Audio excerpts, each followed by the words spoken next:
inside CoinGecko charts, and he kind of drops this zinger. If XRP ever matched Bitcoin's market cap, or it'd be worth about 35 bucks. And that was 35. Now from today's kind of measly $2 and something, my brain kind of did the cartoon record scratch thing. First instinct, well that's clickbait bro, but a little voice kept nagging me. What if the math actually checks out? So you can cue the rabbit hole. I whip out, I whip open CoinGecko, right? Punch in a few numbers and sure enough, there it is in cold, sobering black and white.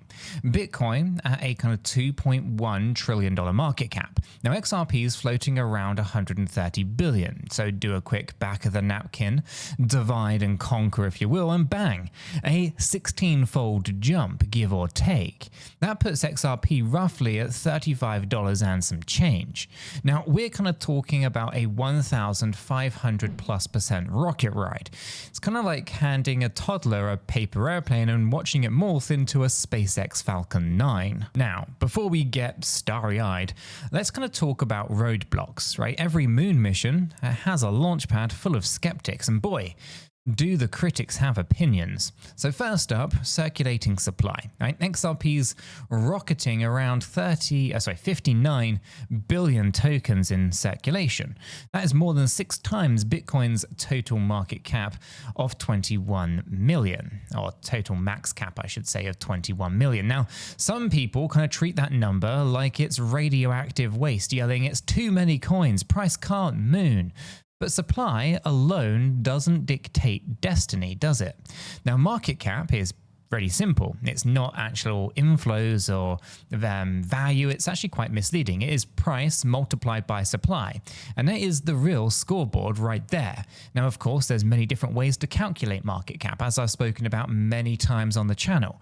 A lot of people think there's only one market cap, right? Which we see on CoinMarketCap, which is really, really simplistic. Take the current price and multiply it by the supply. But there are other versions and other calculations, such as realized market cap, which is a little bit more accurate, but still doesn't show you the true representation of value.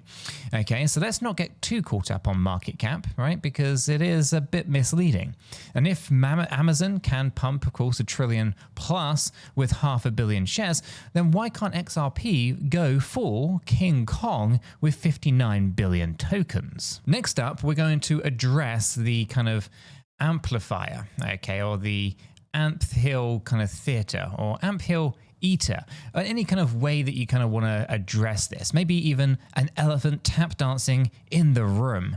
And that's Bitcoin's first mover advantage, right? BTC was the OG, right? The original kind of digital gold standard, if you will. Ethereum swung in with smart contracts and nearly touched 600 billion in 2021 before, well, gravity reasserted itself. So the peanut gallery then says that if Ethereum couldn't topple the Bitcoin empire, good luck XRP. A fair point, or is it? And this is where we enter the plot twist. Harvard-trained developer Austin King drops a blog-length mic saying that Ethereum's inflationary design, yes, inflationary design, and creeping centralization could eventually shove ETH off its pedestal. Mind-blowing. Meanwhile, of course, XRP boasts near-instant settlements, low fees, and a use case narrative so clean that you could eat off of it. That's cross-border payments, tokenization, and some DeFi spice these days. Toss in attorney John Deaton's observation of Wall Street's filing double-digit spot ETFs for XRP, and suddenly this underdog looks like it's chomping a protein bar before stepping into the ring. All right. Numbers and narratives, they are fun, but let's bring this home. Let's suppose XRP does claw its way to a $2.1 trillion valuation, at least on paper. What's really required here? Well, price assertion is mostly a cocktail of adoption, liquidity, and good old-fashioned hype cycles. So let's think back to early 2021, right? Dogecoin, a literal meme coin, shitcoin, created as a joke, captured nearly $90 billion on Shiba Inu memes and Elon Musk's SNL cameo.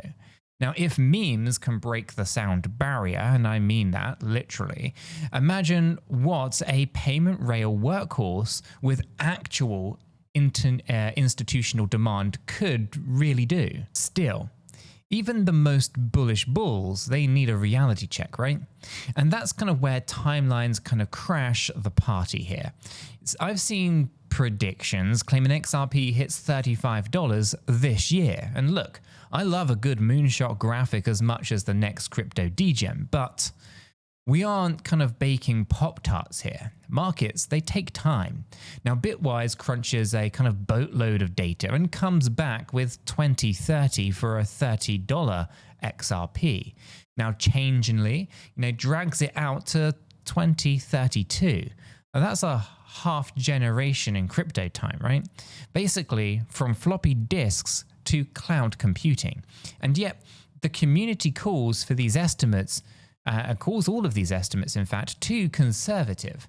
Now, optimism, thy name is XRP Army. So let me kind of level with you then, right? I've been around this blockchain block a fair few times by this point. And back in 2017, I watched Bitcoin fling itself from $2,000 to nearly $20,000 in a matter of just months.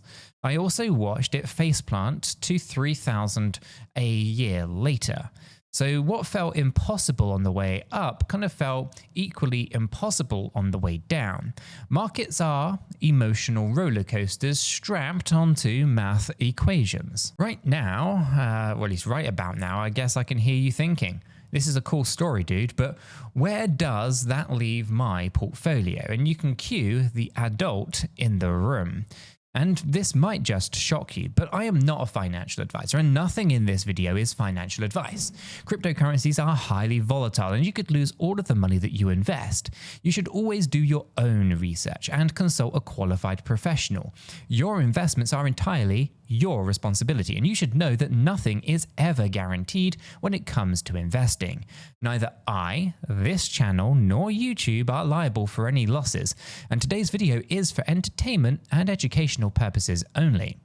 Alright, that's the disclaimer out of the way, let's keep on digging. So imagine the domino effect if the SEC finally wraps up its regulatory tug-of-war with Ripple in a very neat, favourable bow.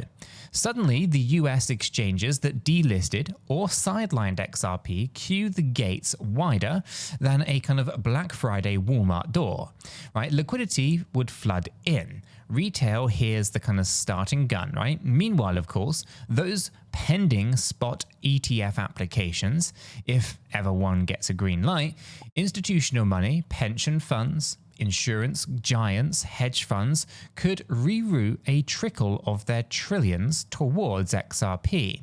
Now, a trickle of trillions is still a waterfall for crypto. And don't forget the global chessboard, right? Central banks in kind of emerging markets crave faster, cheaper remittances. Right now, sending money from Dubai to, let's say, Melania can feel like hitching a camel and kind of paddling a kayak simultaneously. Now, Ripple's Nets kind of on-demand liquidity solution, or, Ripple payments now, slices that kind of friction to near zero.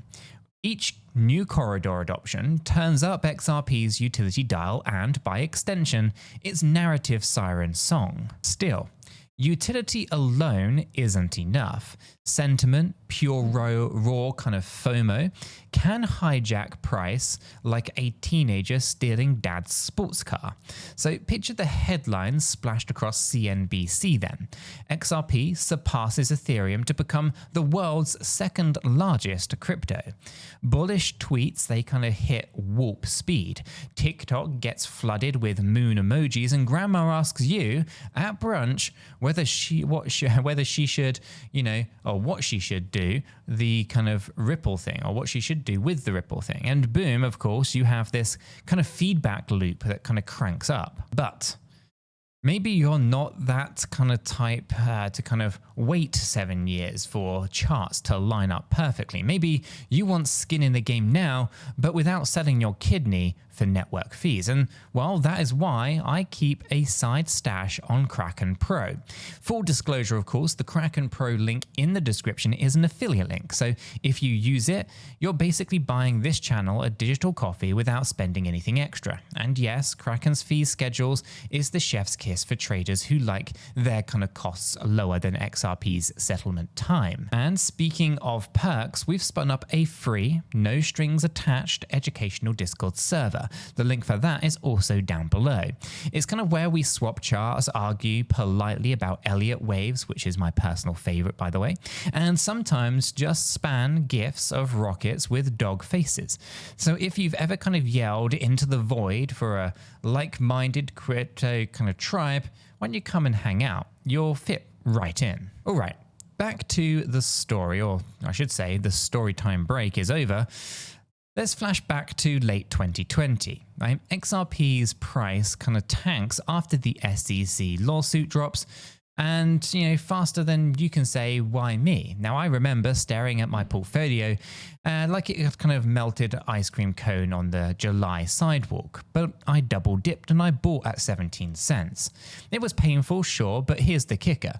I also remember people scooping up dirt cheap XRP at around 25 cents while Twitter declared it was dead.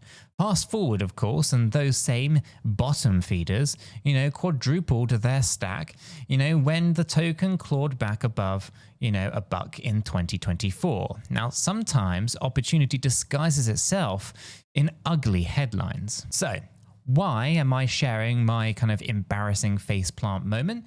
Well, it's because it underscores volatility's double-edged sword. Right? If you chase $35 without respecting the ride, every correction feels like Armageddon.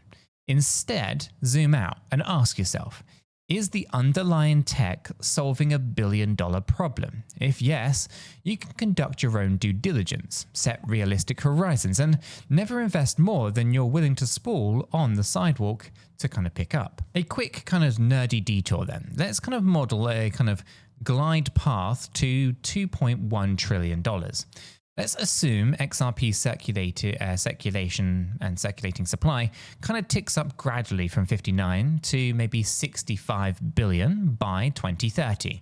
Thanks mostly to the escrow releases, of which 80% gets relocked anyway. But let's run with these numbers. Now, to hit that kind of mega cap, the aggregate kind of demand must lift total network value by roughly, $32 billion per year for 5 years straight. Sounds huge until you realize global remittance flows top 700 billion annually, and credit card fees alone chew roughly 80 billion a year. So redirecting a slice of that pain money into an efficient settlement layer suddenly looks actually doable, not, as many would claim, delusional. Catalyst checklist time. Regulatory clarity, right? The moment that the SEC dust settles, US institutions, they will flip from allergic to addicted. Spot ETFs. If even a single filing succeeds, nightly news anchors will mispronounce XRP to millions of living rooms, injecting mainstream curiosity. Bank partnerships, right? Each new corridor adoption equals more on-chain volume. So think Mexico to the Philippines, the EU to Africa, and so on. Then you've got macro tailwinds, right? Inflation jitters, they drive investors into infinite or utility-rich assets, right? XRP, with its fixed supply ceiling, benefits from that scarcity narrative. So if you hit a couple of those catalysts and watch the kind of dominoes dance, right? Yep, the ground, let's kind of ground ourselves once again, because we've got to remember Ethereum's 2021 kind of filtration the flirtation, I should say, of flirting with that kind of $600 billion level. People were drooling, right? ETH to $10,000 on napkins, right? Then the market turned, gas fees, they spiked, and the narrative cooled like leftover pizza. Now, could the same happen to XRP? Absolutely. Risk is as kind of baked into crypto as butter is in croissants. And that is why the smartest play isn't an all-in, you only live once kind of strategy. It's a strategic allocation instead. Spread bets, use stops, keep dry powder. Personally, I set staggered buy levels like rungs on a ladder. If price dips, great, I climb down a rung and add more, right? And if price soars, awesome. I'm already on the ladder and I enjoy the view. Okay, let's kind of lace this monologue then with one more nugget, right? Community psychology, right? Bitcoin has HODL mythology, right? Doge has memes. Ethereum has deaf conferences that look like Burning Man for coders. XRP, it has a lawyer kind of toting, right? SEC sparring underdog narrative. Now that David versus Goliath storyline is marketing gold. Stories ultimately sell, and in markets, stories move money before spreadsheets do. So back to our opening question then. Could XRP really stomp its way to $35 price tag by matching Bitcoin's lofty market cap? Mathematically, yeah. Practically, it's a bit of a, Herculean kind of marathon dotted with regulators and rival protocols and, fickle retail moods. But here's the fun part. Crypto history is basically a string of improbabilities turned into screenshots. So if I had told you in 2010 that a JPEG of a punk face would someday sell for millions, you'd have assumed that I'd skipped breakfast and lunch. Therefore, maybe the better question is, how prepared am I if it does do $35, right? If we do in fact blast off, am I strapped in? If we stall, do I overextend, right? Those are the grown-up homework assignments that no YouTuber can do for you. Right now, through our Discord fam, they can sure help you sharpen your pencils though. And hey, if you decide to kind of stack a bit more XRP, or any coin for that matter, remember Kraken Pro's slick interface has saved me more than a few grey hairs, especially compared to those roulette wheel exchanges with laughable customer support. Again, the affiliate link in the description. If you click it, you're tossing a tip into the channel's jar at no extra cost to yourself. So let me wrap up by zooming out one last time here, right? Crypto, it isn't about predicting exact dollar figures. It's actually about riding transformative shifts, right? Whether XRP ends up at $3 or 35 or even triple digits, the biggest story is the humanity rewiring value transfer for the first time since we ditched gold coins for paper bills. And if that prospect doesn't make you a little bit giddy, maybe you should check your pulse or switch to decaf. So grab your calculator, pop into the free educational Discord, debate with me in real time, and keep those risk kind of Googles on tight. Now, because in this space, the only constant is the surprise. And if you've enjoyed this stroll down speculative lane, then smash that subscribe button so that the algorithm knows that I'm worth bugging you again. And I'll see you in the next deep dive.